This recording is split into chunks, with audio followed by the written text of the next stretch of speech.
130 sama 64.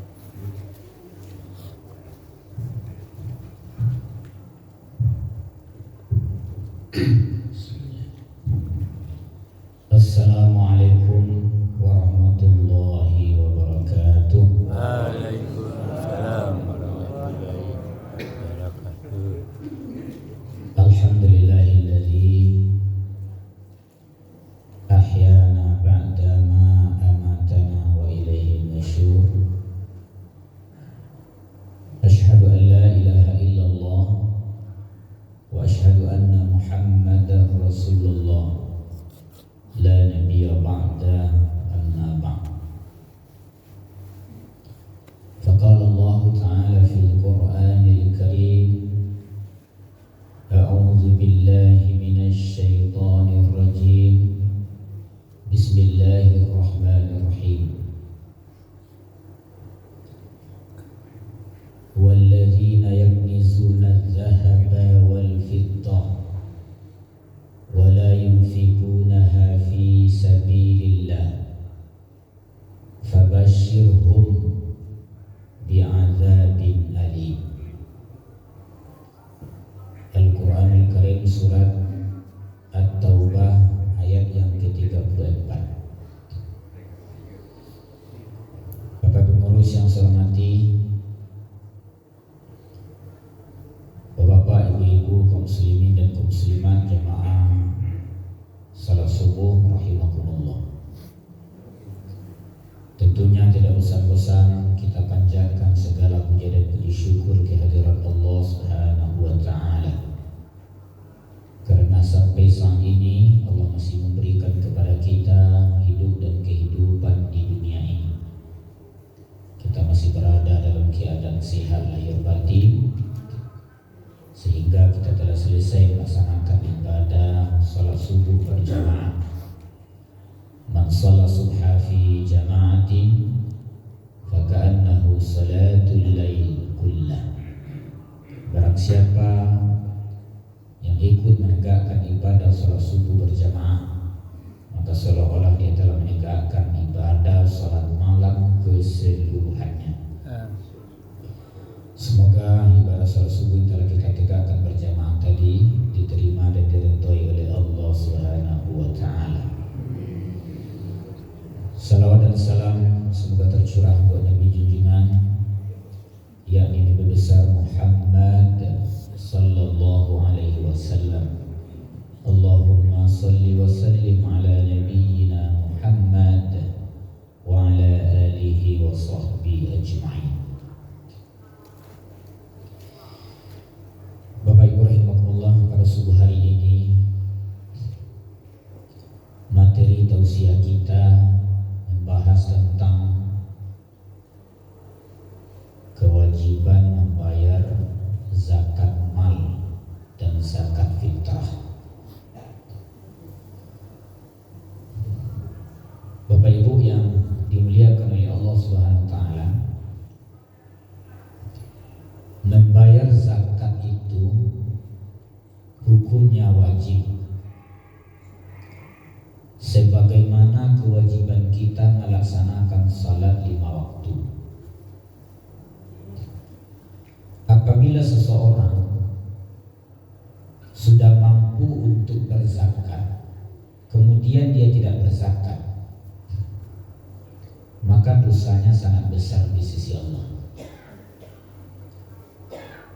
Bahkan dari beberapa hadis kita membaca, siksa bagi orang yang tidak mau menerima zakat, menimbun harta-harta mereka itu, nanti akan dikalungkan di lehernya, di perutnya, dan akan diserikakan kepada punggung-punggung mereka pada yaumil akhir. Allah Subhanahu wa taala berfirman di dalam surat At-Taubah ayat yang ke-34. Walladzina yaknizuna adh-dhahaba wal fiddah wa la yunfikunaha fi sabilillah fabashshirhum bi'adzabin alim. Dan orang-orang yang menyimpan atau atau menimbun emas dan perak, kemudian mereka tidak menginfakkan atau mereka tunaikan zakat mereka pada jalan Allah, fabashshirhum bi'adzabin alim, maka berilah kabar kepada mereka itu dengan azab yang sangat pedih. Ini ketegasan di dalam Al-Quran bagi mereka menimbun-nimbun harta, menimbun emas dan perak, lalu mereka tidak mau menginfakkan pada jalan Allah. Kalau kita baca di dalam kitab tafsir Ibnu Katsir dan tafsir Jalalain, yang disebut dengan yaknizuna itu adalah orang-orang yang menumpuk-numpuk harta. Sebenarnya harta mereka itu sudah sampai nisab dan haul, tapi mereka tidak mau menunaikan zakat. Maka berikan kabar kepada mereka itu, akan diberikan kepada mereka itu azab, siksa yang sangat pedih di yaumil akhir. Bapak Ibu rahimahullah, kalau kita melihat data dari Badan Amil Zakat Provinsi Sumatera Barat misalnya, kalau sekiranya orang-orang kaya yang berada di Sumatera Barat ini mau membayar zakat, maka setiap tahun zakat itu akan terkumpul triliunan. Tetapi dalam kenyataan sampai sekarang zakat itu hanya terkumpul masih miliaran. Ini menunjukkan bahwa masih banyak orang-orang kaya yang menimbun harta-harta mereka dan mereka tidak mau berzakat sama sekali. Nah, jadi kalau kita kumpulan kecepatan ambil zakat, orang-orang kaya itu nak mau zakat, itulah triliun terkumpul. Tapi kok masih miliar saja itu terkumpul zakat. Nah, berarti dugaan kita ada orang-orang kaya yang tidak mau berzakat. Bapak Ibu rahimahullah, tentunya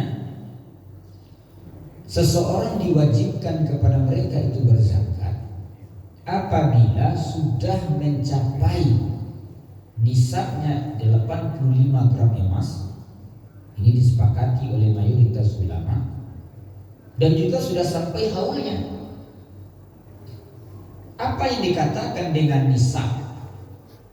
Nisab itu adalah batas seseorang sudah mencapai hartanya dan wajib dizakatkan. Maka dengan ukuran emas itu 85 gram emas, kalau sudah mencapai, maka dia wajib membayar zakat 2,5%, bukan 5%. Hanya 2,5 kan, bukan 5. Kalau sekiranya diuangkan, karena emas itu sekarang naik, itu kalau diuangkan sekarang sudah mencapai 80 juta hartanya terkumpul, maka dia wajib zakat. Jadi Bapak Ibu kalau punya simpanan ame misalnya atau PT di bank sudah mencapai 80 juta, itu wajib dizakatkan 2,5. Kan ada pula sebagian, saya kan sudah membayar zakat, saya ini kan pegawai negeri sipil. Setiap tahun kalau dia ambil zakat dari pemerintah kota, pemerintah provinsi, karena dia ambil zakat. Orang yang seperti ini sebenarnya tidak mengerti mana yang disebut zakat profesi dan mana yang disebut zakat mal. Bapak Ibu yang pegawai negeri dia ambil zakat setiap bulan itu sebenarnya masih zakat profesi. Lalu bagaimana ketika dia berjual beli di pasar, berjual beli rumah, berjual beli emas, kemudian mempunyai rumah kontrakan, punya perumahan dan sebagainya, apakah itu tidak wajib zakatnya? Jadi bedakan zakat profesi dengan zakat mal. Nah, jadi kalau lah pegawai negerinya tidak ada zakatnya, padahal PT-nya 8 miliar di bank. Nah, inilah Bapak Ibu sekalian banyak yang tidak diketahui oleh masyarakat kita. Mana zakat profesi, mana zakat mal. Jadi kalau lah sampai 85 gram emas wajib berzakat. Kemudian yang kedua adalah haulnya. Haulnya itu maksudnya adalah waktu jangka setahun. Menurut lembaga fatwa kerajaan Arab Saudi itu, bahwa haul ini adalah hitungannya bulan tahun, bukan tahun Masehinya, tapi dihitung dengan tahun Qamariah, tahun Islam. Jadi maksudnya begini, kalau di bulan puasa ini kita telah menunaikan zakat, maka bulan puasa besok kita juga menunaikan zakat kalau sudah mencapai nisabnya 85 gram emas. Jadi rancak di bulan puasa itu berzakat, diatur, diukur haulnya menurut Ramadan. Aku Ramadan latibu, haulnya latibu, nisabnya latibu. Enggak dulu membayar zakat itu. Bapak Ibu harus pahami bahwa yang memberikan kepada kita harta itu Allah, ya kan?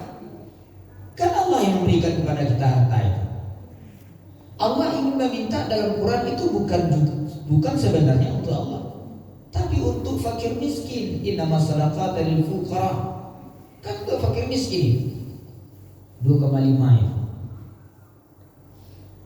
Nah, bagi Bapak Ibu yang menyadari bahwa zakat itu adalah sebuah kewajiban, kalau sudah sampai nisab dan haul, tidak lembaga amil zakat itu namanya pi rumah.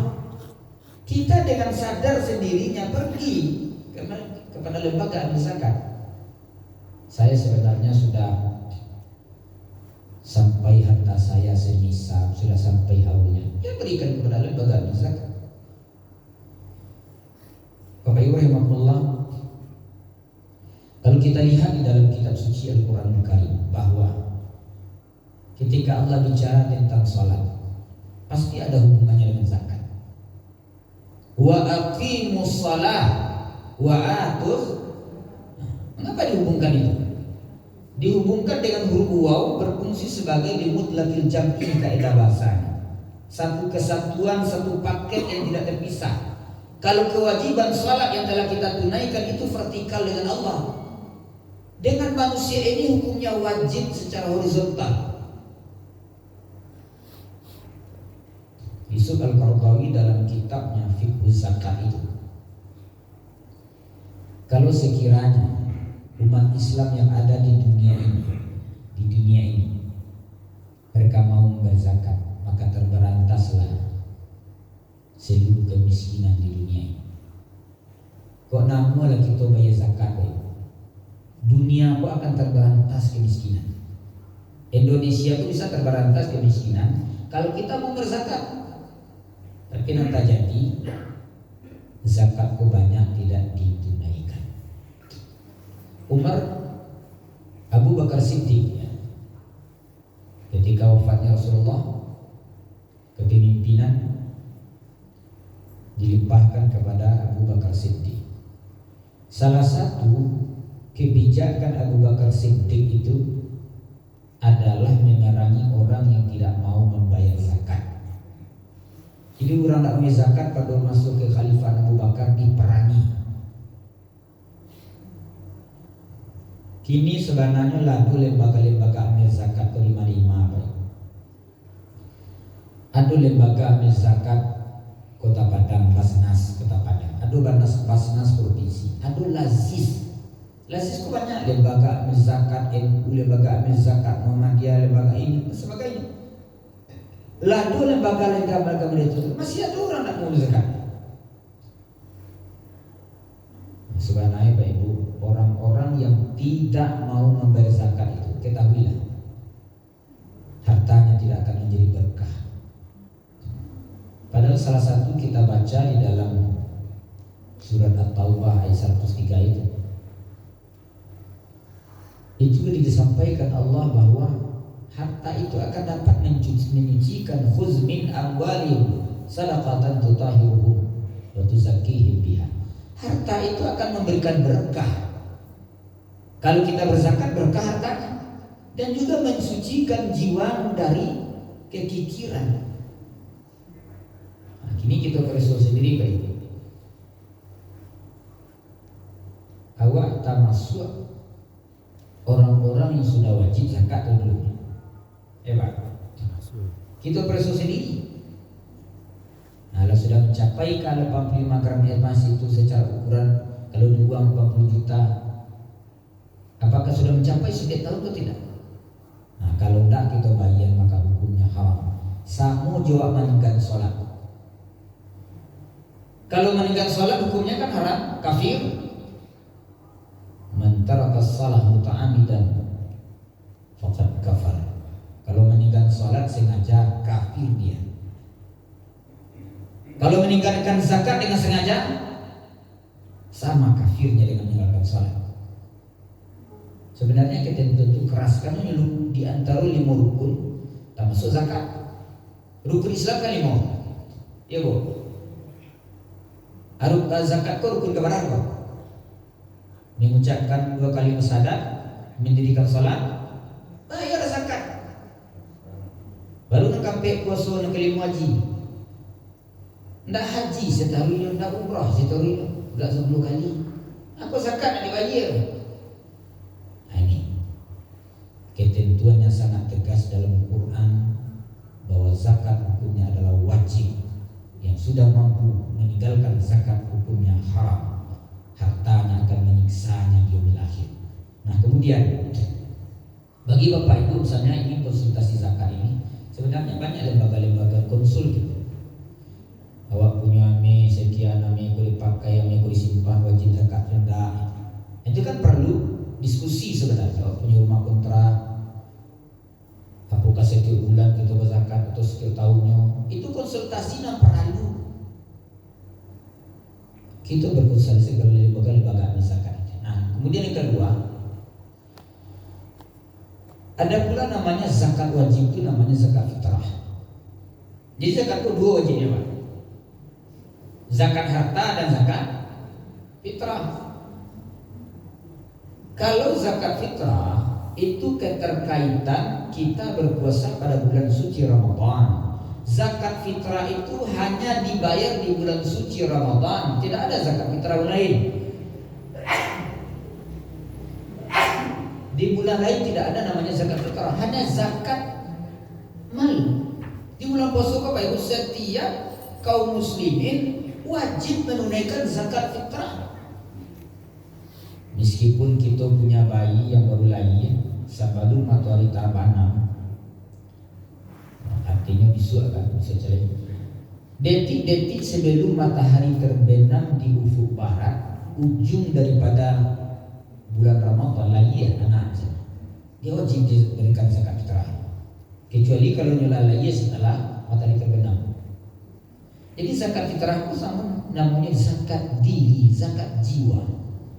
Yang bertanggung jawab adalah siapa orang yang di bawah pertanggungannya. Dia harus menzakatkan berapa orang tanggungannya. Kalau 25, kalau yang beranam, orang yang beranam dalam tanggungannya itu itunya harus dizakatkan. Sementara kalau orang tidak berada dalam tanggungannya, dia boleh memberikan zakat kepadanya. Misalkan begini, antara kakak jadi kan tidak tanggungan tuh. Misalnya apa-apa ini tanggungannya barang orang. Nah, jadi ada kakak adik di kampung misalnya, orang bansi, orang miskin, boleh berzakat kepadanya karena bukan tanggungannya. Bahkan zakat kepada keluarga terdekat itu mendapat 2 keuntungan baginya. Keuntungan silaturahim dan keuntungan dari zakatnya. Faedahnya maksudnya. Itu orang lain kita agia zakat. Orang tanda kewak seorang, kakak adik agia zakat. Baik fak orang rajin kan keluarga. Padahal kalau kita urut dalam Quran itu infak itu orang kaya juga. Sudah orang kaya adalah keluarga terdekat, baru keluarga jauh. Nah, kawan dia, nah, keluarga jauh yang utama, tetangga orang lain, nah, keluarga sendiri, keluarga di kampung, bansek ini, nah, dapat kita zakat. Nah, ketentuan berzakat ini Bapak Ibu, sebagaimana hadis yang direkam oleh Imam Muslim itu Rasulullah SAW berzakat fitrah itu 1 sa'. 1 sa' korma, 1 sa' anggur, 1 sa' gandum. Kalau dikilokan lebih kurang 2,5 kg.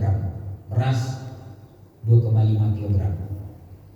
Ini menurut ketentuan zaman Rasulullah. Makanan pokok Kalau di Indonesia tentu makanan pokok mungkin gandum, ya kan? Kalau memang murni sebagaimana Rasulullah makanan pokok gandum, itu mungkin kita gandum. Makanan pokok Indonesia beras. Maka kita berzakat fitrah dengan makanan pokok kita sendiri namanya beras. Caranya bagaimana Pak Ibu? Itu 2,5 kilogram, ya kan? Pari itu kita timbang. Nah, kemudian apakah boleh misalnya berzakat dengan uang? Kalau menurut mazhab Syafi'i, zakat fitrah itu dibayar melalui makanan pokok dalam keseharian kita. Bapak Ibu yang saya hormati, makanan pokok barih yang kita makan setiap hari itu yang kita zakatkan. Misal ada di antara Bapak Ibu nanya makan barih setiap hari barih Solo misalnya. Ada yang barih anak dahu, ada yang barih PU. Bapak Ibu menzakatkan yang mana? Yang dimakan setiap hari. Kalau barang P2 yang dimakan di zakat fitrahkan jangan barang nak daruh gitu. Tapi kalau nyoba makan barang nak daruh tidak masalah kalau nyoba zakat fitrahkan barang Solo. Tidak boleh tak kali ya. Oleh karena itu diketahui setiap hari nanya makannya barang Solo. Kok tak barang Solo di zakat fitrahkan? Iya kan? Badan Amil Zakat Kota Padang itu telah membuat 3 tingkatan zakat fitrah. Kalau yang memakan bari Solo itu diukur lebih kurang 40.000 kalau diuangkan. Kalau bari Nadaro 35.000. Kalau bari Pedwo 32,5. Jadi 3 rupiah. Nah, pada dasarnya menurut mazhab Syafi'i, zakat fitrah itu dengan makanan pokok beras. Tapi menurut mazhab Al-Imam Abu Hanifah, Yusuf Al-Qardawi misalnya dalam kitabnya Fiqhuz Zakat, dengan dasar al-ihtisan, zakat dengan zakat fitrah dengan uang itu dibolehkan. Mengapa demikian? Karena pada suasana hari raya Idul Fitri itu tujuan diadakan zakat fitrah itu adalah memenuhi kecukupan kekurangan daripada orang fakir miskin. Maka uang itu Pak Ibu piti itu lebih mudah sebagai alat jual beli. Kalau jual piti bisa nak beli barang. Kalau barang tak bisa nak beli piti, dijual barang itu. Jadi kacau Yusuf Al-Qardawi Al-Imam Abu Hanifah, yang terpenting ketika itu adalah bagaimana kecukupan orang-orang miskin itu terpenuhi dalam suasana hari raya Idul Fitri. Nah, oleh karena itu Bapak Ibu sekalian, yang kita perdebatkan itu bukan masalah khilafiyah apa yang kita berikan. Yang kita perdebatkan itu adalah orang tidak membayarnya. Mau membayar dia dengan beras silakan. Kalau mau membayar dengan uang silakan, tidak masalah.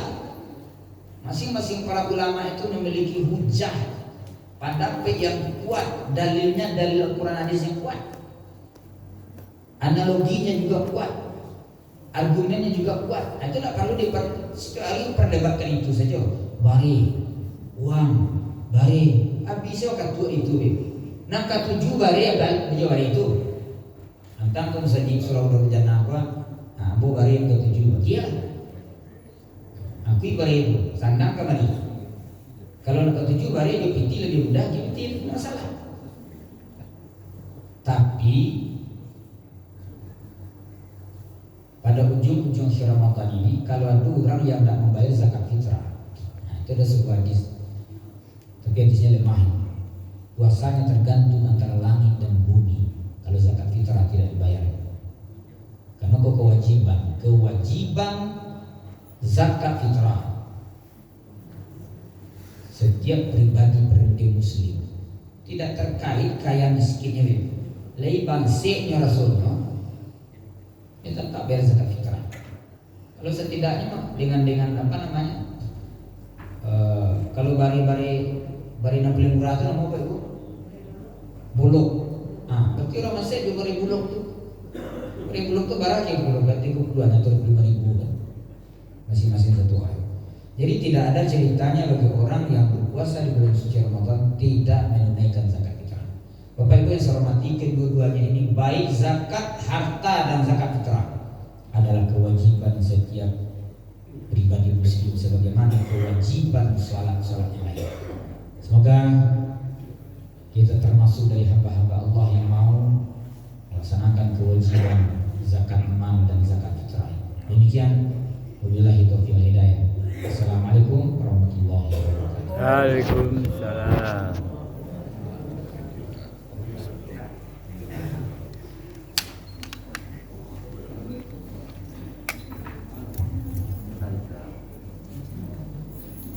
Terima kasih kepada Ustaz yang telah bertausiah pada sore ini. Mudah-mudahan bermanfaat dan menjadi ilmu kepada kita, terutama tentang pembayaran zakat. Kemudian untuk infak atau sedekah untuk mengumpul pada sore ini untuk pembangunan masjid sebanyak Rp130.000. Kemudian dana yatim Rp90.000. Kemudian wakaf Rp113.000. Kemudian pesantren Ramadan Rp33.000.